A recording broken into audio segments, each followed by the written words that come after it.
லைட்டா கல்லு ஃபார்ம் ஆயிருக்குன்னு சொல்லிருக்காங்க. சார் கேக்குதுங்களா? கேக்குது மேடம். சொல்லுங்க மேடம். ஹலோ. அதான் இது ஸ்டோன் ஃபார்ம் ஆயிருக்குன்னு சொன்னாங்க சார் லைட்டா. ஆனா சரியான பயங்கர வலி சார், இடுப்புல பயங்கரமா பெயின் இருந்துச்சு.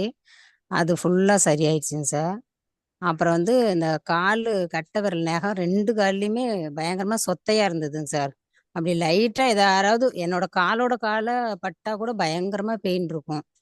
அதுல இருந்து உள்ள இருந்து அப்படியே அழுக்கு மாதிரி வரும். ரொம்ப அப்படியே குழிவா இருக்கும். நகத்தை பார்த்தாலே சுத்தமா நல்லாவே இருக்காதுங்க சார், கருப்பா இருக்கும். அந்த இதெல்லாம் சுத்தமா எனக்கே ஒரு அதிசயமா இருக்குங்க சார். கரெக்டா நேத்து தான் நகை வெட்டலான்னு பார்க்கும்போது எனக்கு இது தெரிஞ்சுது. சரி, கன்ஃபார்மா இது எல்லாத்துக்கும் சொல்லணுங்கிறதுக்காக தான் சார் இது பண்றேன். ஆனா இதுல நல்ல ஒரு இது எனக்கு இம்ப்ரூவ்மெண்ட் தெரியுதுங்க சார். கண்டிப்பா நானும் 4, 5 பேருக்கு சொல்லி வச்சிருக்கேன் சார். கொஞ்சம் பணம் ரெடி பண்ணிட்டு வாங்குறேங்கிற மாதிரி சொல்லியிருக்காங்க சார். ஆனா இது நல்ல ரிசல்ட் கொடுக்குதுங்க sir. Thank you sir. Okay madam. Okay, great. Thank you. அருமையான ஒரு டெஸ்ட்மோனியல். என்ன அப்படின்னு பார்த்தீங்கன்னா,